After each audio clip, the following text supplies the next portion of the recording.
빅터 프랭클의 이 죽음의 수용소라는 책이 있는데요. 한번 좀 표지를 보여주세요. 네, 이런 이제 표지를 가진 이제 책인데요.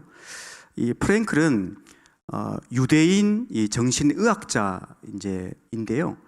이 나치 강제 수용소에 이제 수용된 면서 살아간 이제 이야기를 이 책에 이제 담아서 낸 그런 책인데, 여러분 아시듯이 이 나치 강제 수용소는 인간이 살 데가 아니에요.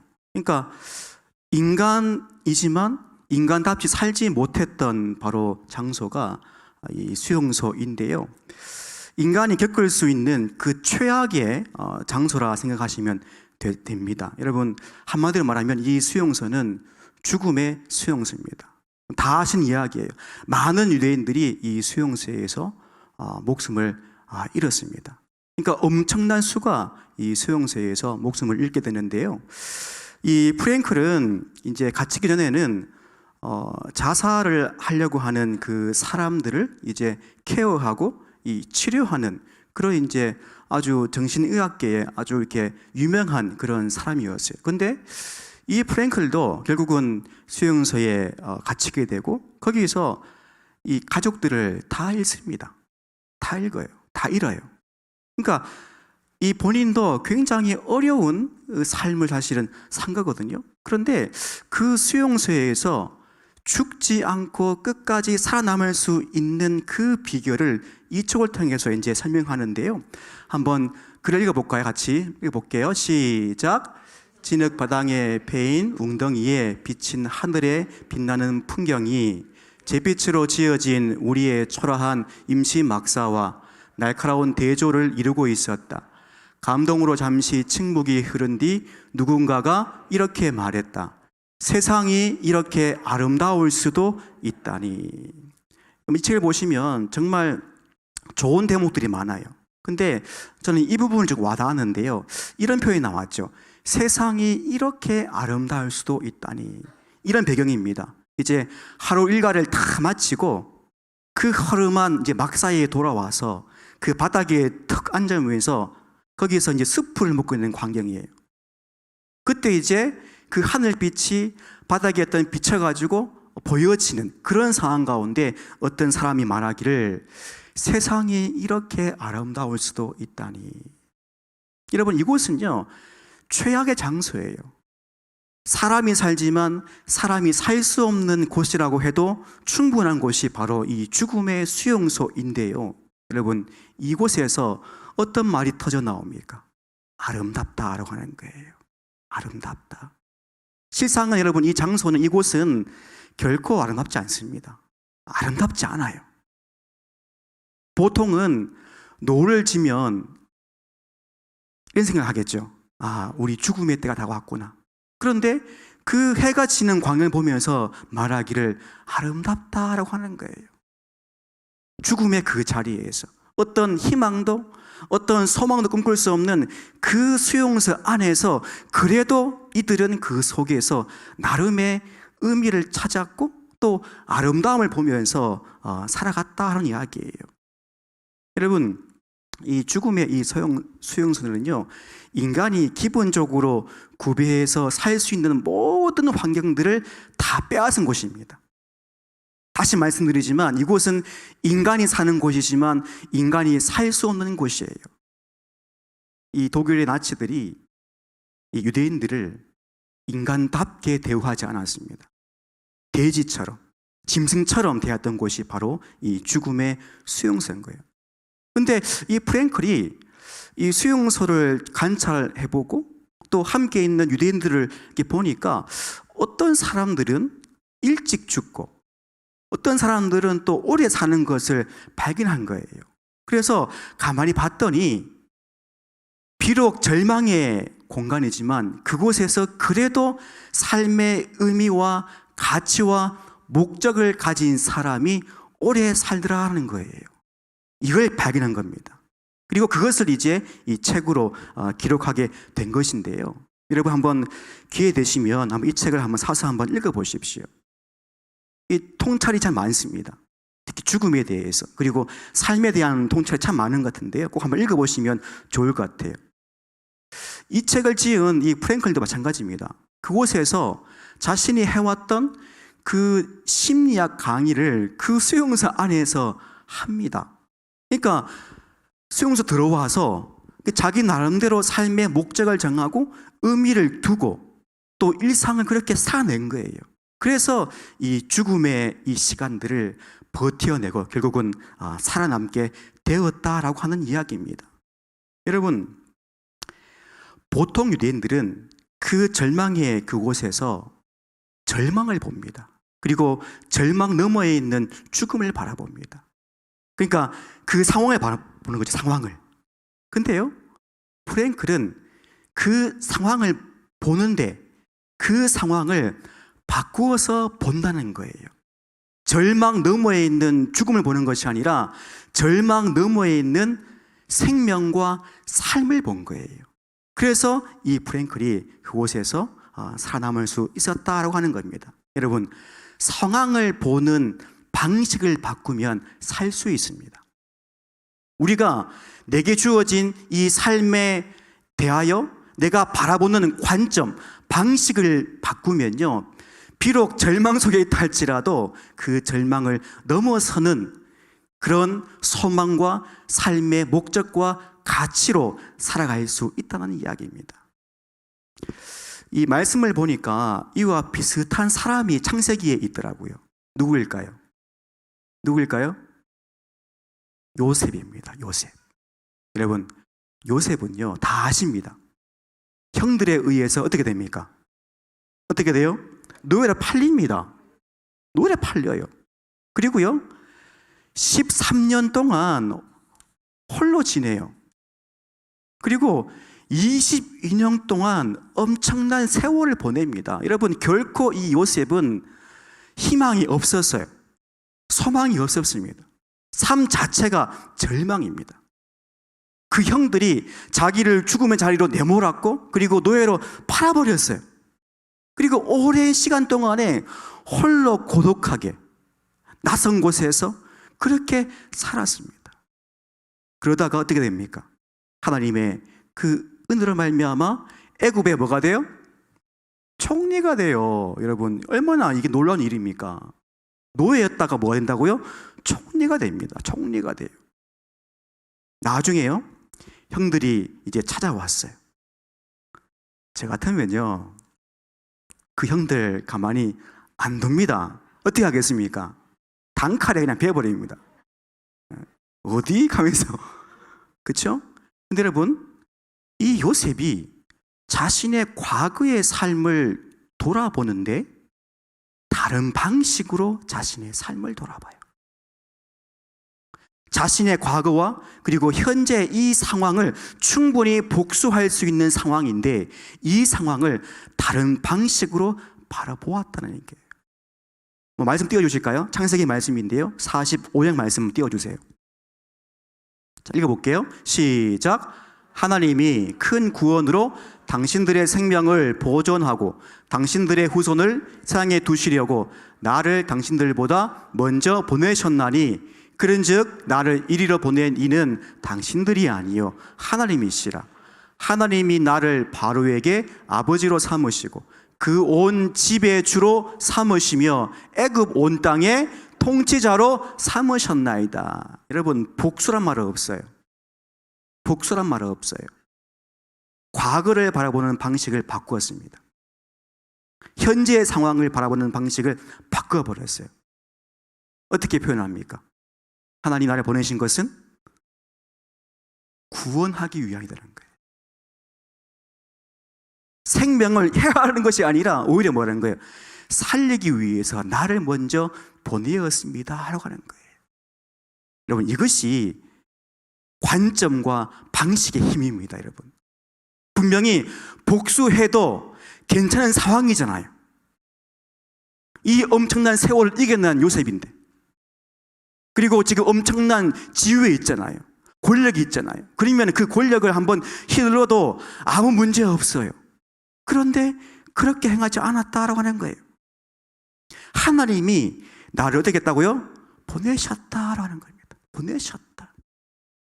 형들이 나를 노예로 팔았지만 어떻게 보는 거예요? 보는 방식을 바꾼 거잖아요. 하나님이 하셨어라는 거예요. 이것이 관점의 힘이에요. 과거의 삶도 이렇게 바뀔 수 있다는 것입니다. 물론 그 지나온 삶 자체가 바뀌지는 않아요. 그러나 내 마음과 내 눈은 바뀐다는 사실입니다. 그래서 복수갚지 아니하고 오히려 형제들을 살리는 그런 일을 요셉이 하게 되는 거예요. 여러분, 생명을 살리잖아요.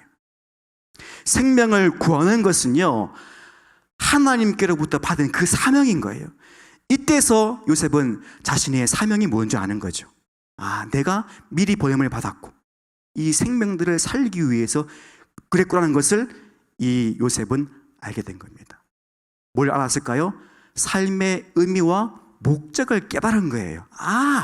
내 삶의 목적은 이것이었구나 하는 것을 이제 요셉이 알게 된 겁니다. 여러분, 마찬가지예요. 우리가 과거를 바라볼 때 바라보는 방식을 바꾸고, 그리고 지금 내가 서 있는 이 삶의 정황들, 이 상황들을 바라보는 방식을 바꾸면 우리에게도 이와 같은 삶에 대한 목적과 의미와 가치와 그 하나님에 대한 그 사명이 무엇인지 우리가 발견할 수 있는 줄로 믿습니다. 여러분, 그 방식을 바꾸십시오. 여러분, 오늘 이 본문은 이제 출애굽기인데요. 여러분 다 아시는 이야기인데 좀 설명할게요. 여러분, 출애굽기는 어떤 내용일까요? 출애굽기는 어떤 내용일까요? 이스라엘이 애굽에서 탈출하는 내용이죠. 그렇죠? 이게 끝이냐? 아니에요. 한 가지 더 있어요. 뭐냐면 탈출 이야기도 맞아요. 한 가지 더 있어요. 뭐냐면 하나님께서 어떻게 이스라엘 백성들을 만들어 가시는가 하는 이야기가 출애굽기에 있습니다. 두 가지입니다. 애굽을 탈출하는 것, 그리고 하나님의 백성으로 삼으시는 과정이 어디 있다고요? 출애굽기에 있습니다. 이 두 가지 이야기가 출애굽기 전체 내용이에요. 탈출 이야기와 그리고 하나님께서 어떻게 이스라엘 백성들을 세워 가시는가 하는 이야기라는 거예요. 여러분, 우리의 관심이 단순히 탈출에 있는 것이 아니라 하나님께서 어떻게, 그리고 왜, 무엇 때문에 이 히브리 노예들을 탈출시키셔서 하나님의 백성으로 삼으셨는지를 알아야 됩니다. 그게 가장 중요한 것 같아요. 왜 하나님은 무엇 때문에 이 히브리 노예들을 탈출시키셔서 백성으로 삼으시고 그리고 이스라엘 민족으로 형성해 나가시는가, 그 무엇을 좀 말씀드릴게요. 뭐냐면 이거예요. 한 가지예요. 하나님을 마음껏 섬길 수 있는 기회를 그들에게 주기 위함입니다. 좀 말 바꿔볼게요. 그게 뭐냐? 바로 예배하는 거예요. 예배의 삶인 거예요. 예배의 삶인 거예요. 하나님께서 이 히브리 노예들을 애굽 땅에서 건져내셔서 결국 약속의 땅에 들어가게 하신 이유는 무엇 때문에요? 예배 때문이에요. 예배 때문이에요. 이제 그 땅에 들어가서 마음껏 너희가 하나님을 찬양하고 하나님을 예배하고 하나님을 섬기도록 하시기 위해서 이렇게 건져내시고 인도해 내셔서 약속의 땅으로 이끌어 가신 겁니다. 요 이유예요. 하나님을 마음껏 섬길 수 있게 해주시기 위해서입니다. 하나님은 일찍이 아브라함을 부르셨어요. 그렇죠? 그리고 이 아브라함에게 하나님의 그 꿈을 시작하시는데요. 한번 말씀 띄워주시겠습니까? 창세기 15장 말씀 띄워주세요. 자, 같이 읽어볼게요. 시작.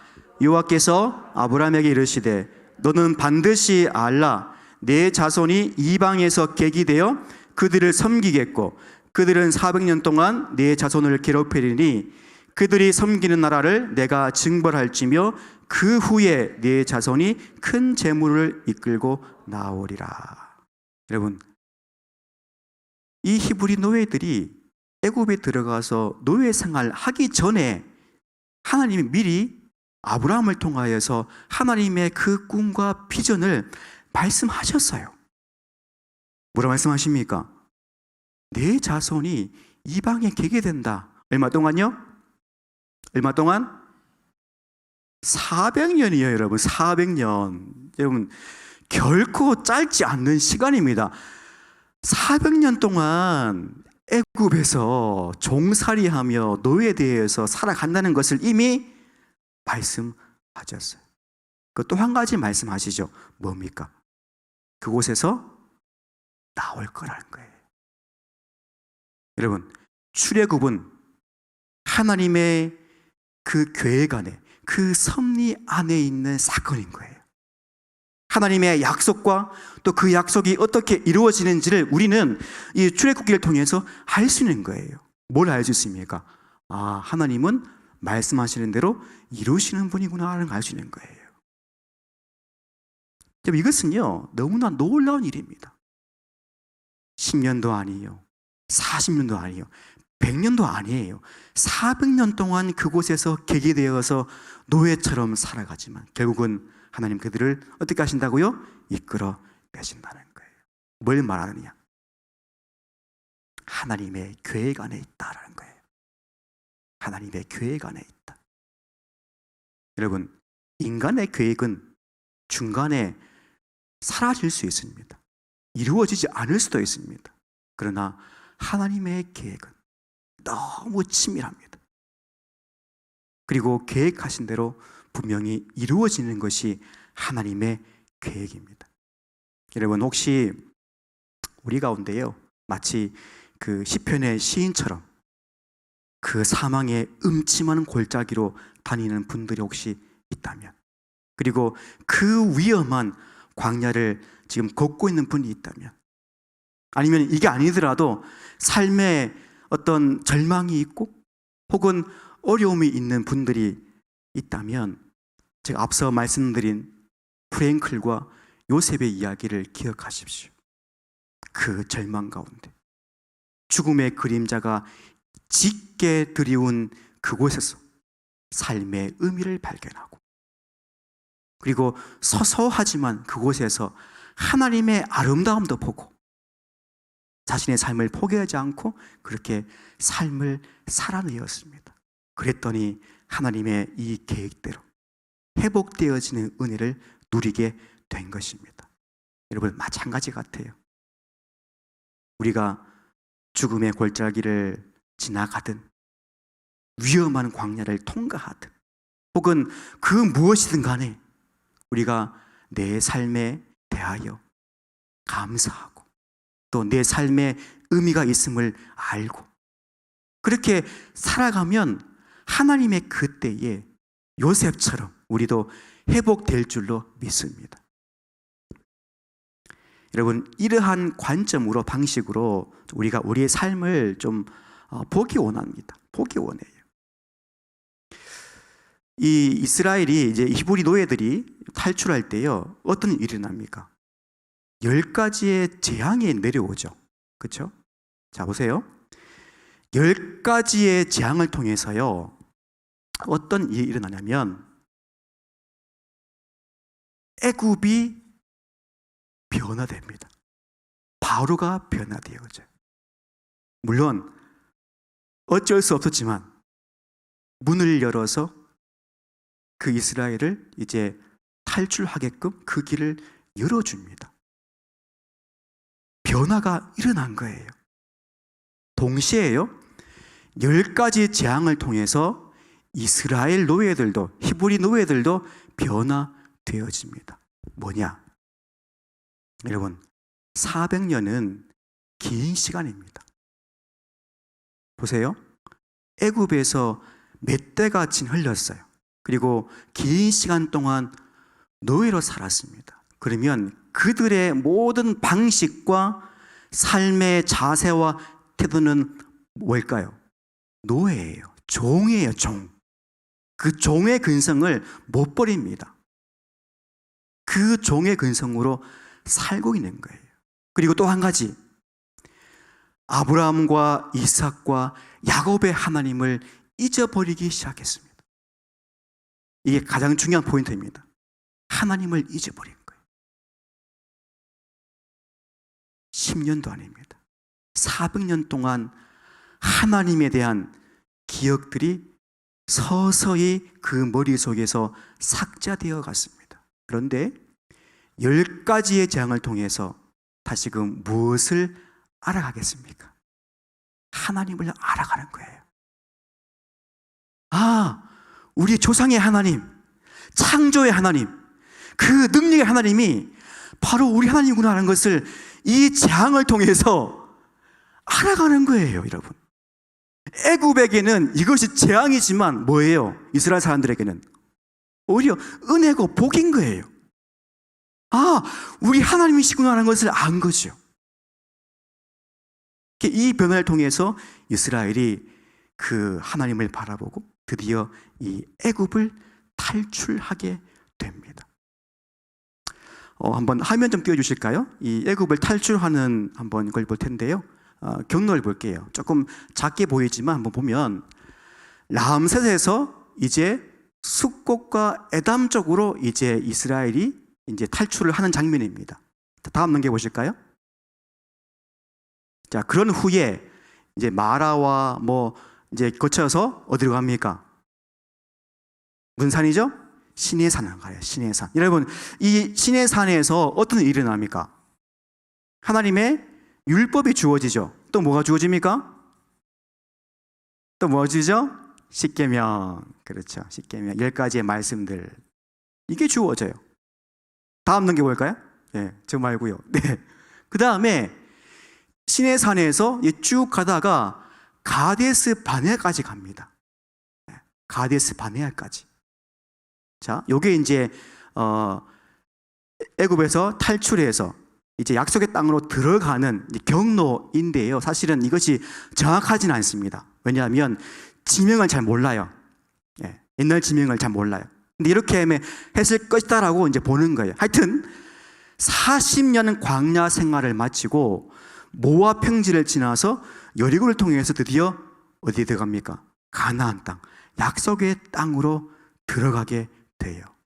그런데 애굽을 탈출하잖아요. 애굽을 탈출했어요. 하고 지름길이 있는데 그 지름길로 가면 짧으면 5일, 길면 10일이에요. 요 길을 갈 수 있는 것을 몇 년이요? 40년 걸렸어요. 40년 걸렸어요. 그럼 이해됩니까? 이해되신가 보네요. 저 이해가 안 돼요. 아니, 하나님이 이왕 힘 쓰시는 거 그냥 곧장 빠른 길로 가시면 되는데 그렇게 인도하지 않으시고 삥 둘러가지고 40년 동안 그 광야 생활을 하게 하시잖아요. 하게 하세요. 아니, 그냥 빠른 길로 지름길로 가면 게임 끝인데, 아니 그걸 굳이 삥 둘러가지고 그 광야를 뺑뺑 돌리시고 그 다음에 힘을 다 빼신 다음에 약속의 땅으로 데리고 들어가시거든요. 그럼 왜 그렇게 했는가 하는 거예요. 그 이유가요, 오늘 본문 말씀에 나와요. 보셔요. 이렇게 말씀합니다. 17절 말씀인데, 자, 같이 읽어볼게요. 시작. 바로가 백성을 보낸 후에 블레셋 사람의 땅의 길은 가까울지라도 하나님이 그들을 그 길로 인도하지 아니하셨으니 이는 하나님이 말씀하시기를 이 백성이 전쟁을 하게 되면 마음을 돌이켜 애굽으로 돌아갈까 하셨습니다. 예, 요 이유입니다. 곧장 갈 수 있는데 전쟁이 나면 이 겁많은 이스라엘 사람들이 겁먹고 다시 어디로요? 애굽으로 돌아갈까봐, 갈까봐 그 길이 아니라 불러서 우회하는 길로 인도하셨다는 거예요. 아, 그래도 조금 이해가 안 돼요. 아니, 하나님은 힘도 세시고, 그렇죠? 또 10가지 재앙을 통해서 이끌어내셨는데, 그럼 조금만 힘을 더 쓰셔가지고 그냥 곧장 가도록 하면 될 텐데 굳이 삥 둘러서 그 광야길을 걷게 하신 이유가 뭘까 하는 거예요. 앞서 말씀드릴 때 400년 동안 종살이를 했다 그랬죠. 그러면 뼛속 깊이 종의 근성이 남아 있어요. 그 흔적을 여러분 지우기 힘듭니다. 그 몸에 밴 애굽의 문화를 빼기 힘들어요. 그런데 하나님은 그것까지 다 계산하셔서 40년 동안 그곳에서 종의 근성을 다 제해버리시고, 그리고 애굽의 그 문화를 다 제거하신 거예요. 그런 다음에 이제 약속의 땅으로 들어가게 하게 하신 겁니다. 그 이유가 있는 거예요. 왜요? 하나님께서 이 히브리 노예들을 하나님의 백성으로 선택하고 삼고 그들로 하나님의 백성으로 삼기 위해서는 이러한 과정이 필요했기 때문에 그런 겁니다. 여러분, 그래도 아니 하나님 그래도 빨리 들어가게 하셔서 가나안 땅에서 하면 안 됩니까? 라고 할 수도 있잖아요. 굳이 하나님 그렇게 뺑뺑 돌려서 가는 이유가 뭘까? 아마 이런 거였나요? 하나님이 이스라엘 덜 사랑했을까요? 아니면 너가 한번 골탕 먹어봐라 하면서 이렇게 했을까요? 예, 아니래요. 아닌가 봐요. 예. 하나님의 철저한 계획 속에서 하나님의 백성들을 만드시기 위한 과정으로 그 광야길을 걷게 하십니다.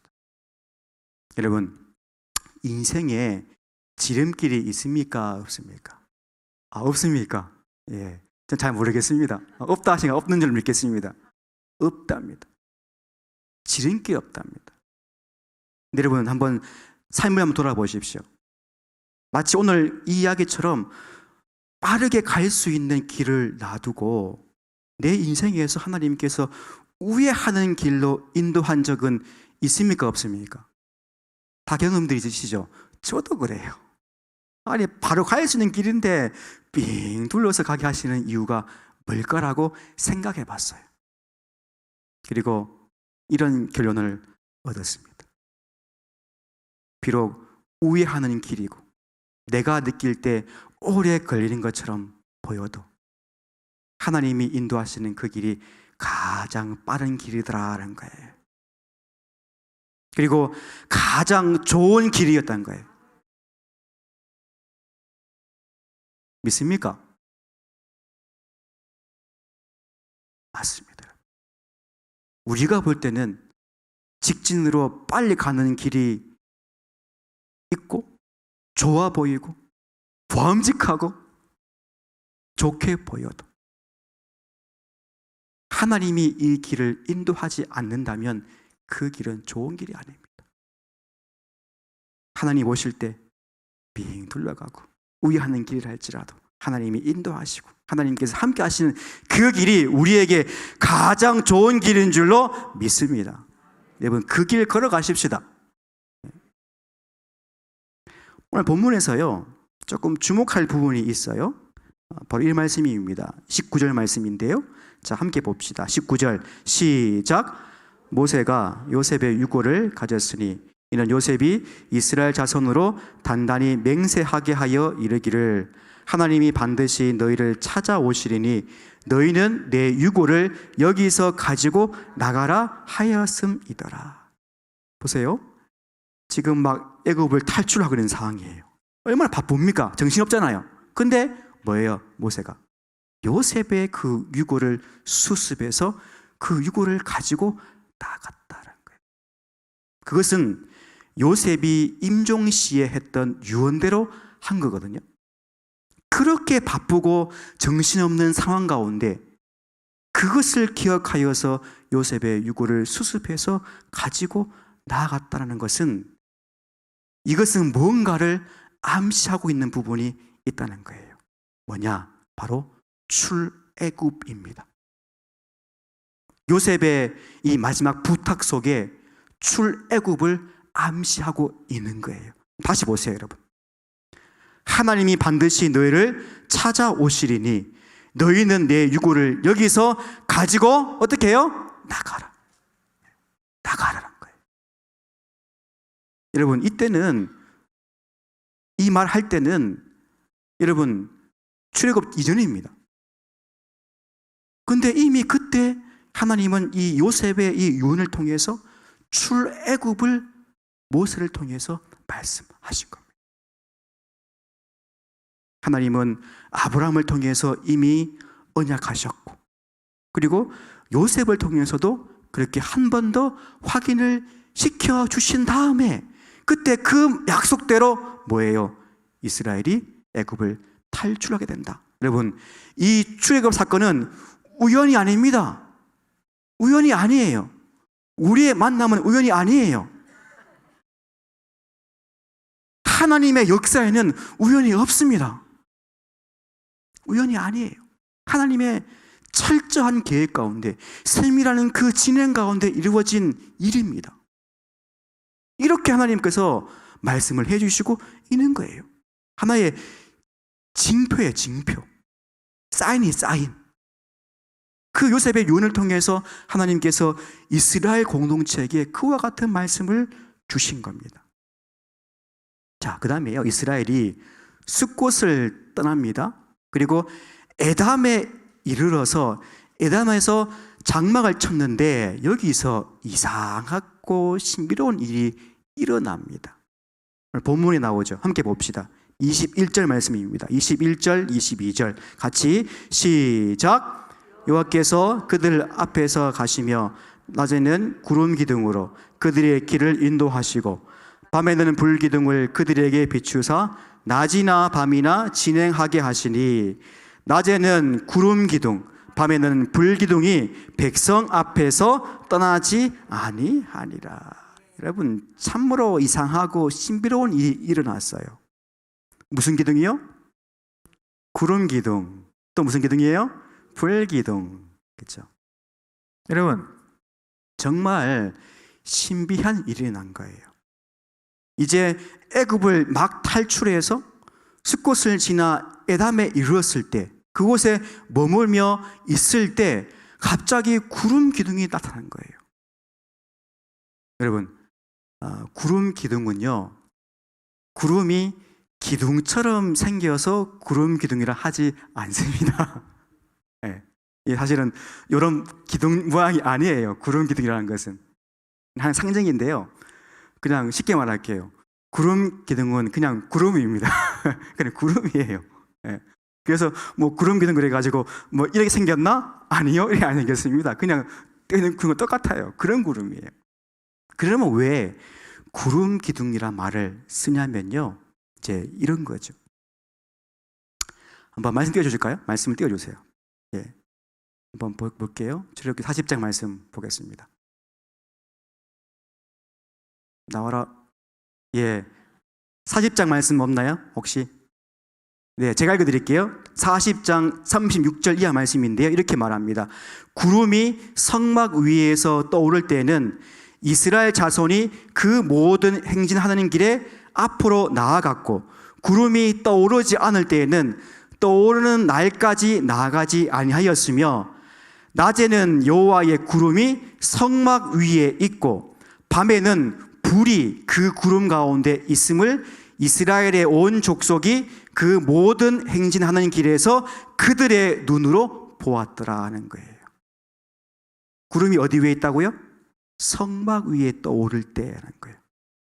그때 어떻게 합니까? 나가는 거예요. 그리고 여러분, 아까 말했지만 불기둥도 마찬가지입니다. 불기둥 아닙니다. 어디 있다는 거예요?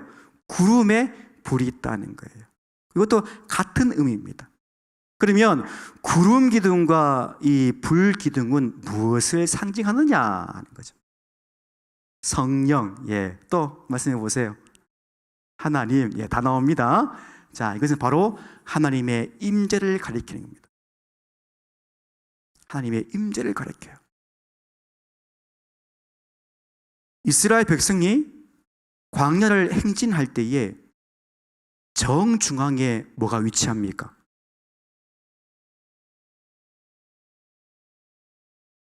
진을 칠 때 가운데 뭐를 위치시킵니까? 성막이죠. 성막이죠. 그 성막 위에 구름이 떴을 때, 그때 전진합니다. 그리고 그 구름이 내려앉으면 어떻게 합니까? 멈춥니다. 머뭅니다.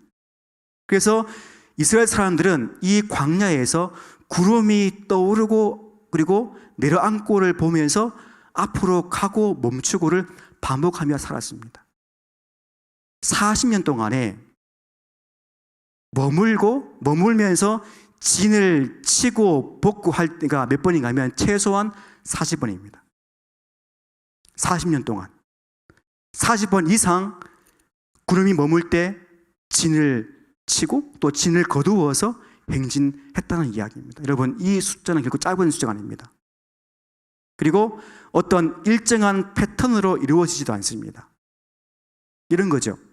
어떤 때는 그 구름이 성막 위에 떠서 진을 거두어서 전진하는데 하루길 갔어요. 근데 갑자기 그 구름이 내려앉네요. 어떻게 됩니까? 멈춰야 되죠. 그 뭐합니까? 진쳐야 돼요. 그러면 우리 마음 같아서는 여기서 뭐 한 달 있다가 가면 좋잖아요. 근데 다음 아침에 구름이 떴네? 어떻게 됩니까? 다시 짐을 꾸려서 떠나야 되는 거예요. 그러니까 언제 갈지 몰라요. 언제 멈출지도 몰라요. 그런 상황입니다. 그런 광야길을 40년 동안 이스라엘 백성들이 걸었다 하는 이야기예요. 그 구름이 성막 위에 떴느냐 뜨지 않았느냐, 그 유무에 따라서 가느냐 멈추냐라고 하는 것을 반복하면서 살아갔다는 이야기입니다. 민수기에 이런 말씀이 있어요. 9장의 말씀 보면 한번 띄워보실까요? 민수기 9장 20절 말씀인데요. 좀 작죠? 한번 읽어볼게요. 시작. 혹시 구름이 성막 위에 머무는 날이 적을 때에도 그들이 다만 여호와의 명령을 따라 진영에 머물고 여호와의 명령을 따라 행진하였으며, 혹시 구름이 저녁부터 아침까지 있다가 아침에 그 구름이 떠오를 때에는 그들이 행진하였고, 구름이 밤낮 있다가 떠오르면 곧 행진하였으며, 이틀이든지 한 달이든지 1년이든지 구름이 성막 위에 머물러 있을 동안에는 이스라엘 자손이 진영에 머물고 행진하지 아니하다가 떠오르면 행진하였으니. 그래요. 예, 요 얘기입니다, 여러분. 늘 이스라엘은 뭐예요? 수동적입니다. 하나님이 먼저 움직이셔야 움직이는 걸 배우는 거예요. 절대로 먼저 움직이지 않습니다. 하나님이 움직이셔야 이스라엘은 움직이고, 하나님이 멈추면 이스라엘도 멈춘다는 거예요. 그것이 1년이 되었던 3년이 되었던 간에 상관없습니다. 여러분, 생각해 보십시오. 어떤 한 곳에 이제 진을 치고 머물렀습니다. 그런데 그 주변에 마실 물이 없어요. 그리고 주변의 환경이 너무 안 좋아요. 그러면 어떻게 하나님 인도하시겠습니까? 우리 생각할 때 내일 당장 인도하실 것 같죠? 아니요, 인도 안 하세요. 물이 척박한 그곳에 오랫동안 그곳에 머물게 하신다는 사실. 우리 마음과 다르세요. 그래도 이스라엘은 움직이지 않습니다. 구름이 성막 위에 떠올라야 그때 진을 꾸리고 행진할 수 있기 때문에 그렇습니다. 여러분, 모세는 광야 전문가예요. 40년 동안 미디안 광야에서 양을 치던 사람입니다. 모세는 목자예요. 쉽게 말하면 광야 전문가가 모세입니다. 그리고 그 길도 밟습니다. 그리고 광야에서 생존할 수 있는 기술이 있는 사람이 바로 모세입니다. 그런데 하나님은 그 모세의 전문가적인 기술을 쓰지 않으십니다. 모세가 가지고 있는 경험만으로도 충분히 살아갈 수 있겠죠. 그러나 그렇게 하지 않으십니다. 하나님의 방법으로, 하나님의 그 때에 그렇게 이스라엘을 하나님의 백성으로 만들어가요. 여러분, 모세가 왜 위대하냐면 자기가 전문가인데 불구하고 그것을 어떻게 합니까? 내려놓습니다. 내려놓아요. 자기의 전문적인 기술을 내려놓습니다. 바꿔 말할게요. 자기 자아를 내려놓은 거예요. 자기를 내려놓은 거예요. 내 경험을 내려놓은 겁니다. 광야는 내 자아를 내려놓을 때 살 수 있는 공간입니다. 우리 흔히 인생을 비유할 때 이 광야로 비유를 많이 하잖아요. 마찬가지입니다. 내 인생에서 내 자아를 내려놓을 때 내 인생을 잘 살아갈 수 있다는 이야기도 됩니다. 마태복음 말씀에 이런 말씀이 있는데요. 한번 띄워주시겠어요? 같이 읽어볼게요. 시작. 예수께서 제 아들에게 이르시되 누구든지 나를 따라오려거든 자기를 부인하고 자기 십자가를 지고 나를 따를 것이니라. 믿음은 나를 내려놓고 내 자아를 포기하고 내가 살아온 경험을 내려놓고 내 소유된 것을 내려놓고 그저 예수님을 따라가는 것이 믿음입니다. 그리고 그 예수님을 신뢰하며 따라가는 것이 믿음이다 할 수 있습니다. 여기다가 좀 설명 더 할게요. 예수님을 내 삶의 주인 그리고 내 삶의 왕으로 모시는 사람이에요. 그 사람이 하나님의 자녀이요 하나님의 구원 안에 있는 사람입니다. 내 삶의 주인과 왕으로 모시고 그 예수님을 신뢰하며 살아가는 사람. 출애굽한 이스라엘이 그 광야길을 잘 걷는 비결도 그리고 인생에 잘 걷는 비결도 바로 여기에 있습니다. 나를 부인하고 내 자아를 부인하고. 여러분 그거 아십니까? 이스라엘이 드디어 약속의 땅에 들어갔을 때 그때 구름 기둥이 사라집니다. 신기하죠? 그러면 이제 그 땅에서는 하나님이 함께 하지 않으신가? 라고 생각할 수도 있겠죠. 물론 함께 하시죠. 함께 하시는데 그 이유를 말씀드릴게요. 왜? 어떻게 하시느냐? 40년 동안 구름 기둥과 불 기둥으로 함께 하셨는데 이제 약속의 땅에 들어가면서 그 사라집니다. 자, 그러면 앞으로 약속의 땅, 가나안 땅에 살면서 그들이 바라보아야 하는 그 구름 기둥은 무엇이냐? 바로 율법입니다. 하나님의 말씀인 거예요. 그래서 구름 기둥이 사라진 거예요. 시내산에서 하나님께서 이 말씀들을 주셨습니다. 이 말씀으로 가나안 땅에 들어가서 마치 구름 기둥을 보듯이 불 기둥을 보듯이 그렇게 말씀을 보고 뭐라는 거예요? 살아가라는 거예요.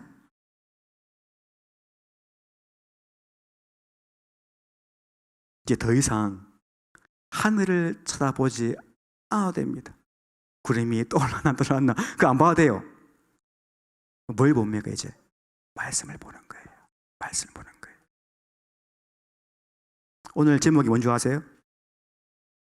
구름 따라 걷는 인생길. 구름 따라 걷는 인생길. 여러분 이 제목이 품고 있는 의미가 뭐냐? 하나님의 말씀 따라 인생을 걸어가야 된다는 이야기예요. 뭘 보라고요? 말씀을 보라고요. 이미 여러분 손안에 그 말씀이 있습니다. 여러분의 그 마음속에 이 하나님의 말씀이 있어요. 그래서 여러분 인생 가운데 죽음의 그림자가 드리우는 골짜기를 지나가도 낭떠러지에 떨어져도 그리고 위험천만한 그 광야길을 걷고 있다 할지라도 그리고 큰 어려움은 없지만 그래도 인생살이가 고달프고 힘들고 아이고 죽겠네 라고 하시는 분들이 있는 줄로 아는데 여러분 오늘 이 말씀을 주목하십시오. 우리는 이미 우리에게 주어진 하나님의 말씀이 있습니다. 이 말씀을 주신 것은 우리 인생길을 걸을 때 이 말씀을 보고 이 말씀을 신뢰하고 먼저 걸어가신 그 예수님을 보고 따라오라는 이야기예요. 구름 기둥과 불 기둥으로 함께 하셨던 하나님 그리고 율법의 말씀으로 함께 하신 그 하나님이 오늘날 우리에게는 이 성경, 이 하나님의 말씀으로 우리와 함께 하신다고 우리에게 증거로 주셨습니다. 홀로 아닙니다, 여러분. 혼자가 아니에요. 인생의 광야길, 죽음의 골짜기 상관없어요. 하나님이 여러분과 함께 하십니다. 말씀 부여잡고 말씀 바라보고 그저 묵묵하게 걸어가시면 됩니다. 그 길 끝에 아버지 하나님이 팔 벌려 우리를 맞아 주실 줄로 믿습니다. 기도하겠습니다. 하나님, 인생길을 걸어갈 때 미리 보여주신 대로 구름 기둥과 불 기둥처럼 우리에게 이 말씀 기둥으로 함께 해주시고 앞서 가셔서 우리를 인도해 주시고 주님이 멈추시면 우리도 멈출 수 있는 믿음과 용기를 허락하여 주옵소서. 인생의 여러 가지 환난과 어려움과 또 두려운 일을 만나거든 너무 무서워하지 말고 함께 하시는 하나님만 또 그 말씀을 굳게 부여잡고 그 인생의 길을 걸어가는 우리 모두가 되도록 인도해 주옵소서. 예수님의 이름으로 기도합니다. 아멘.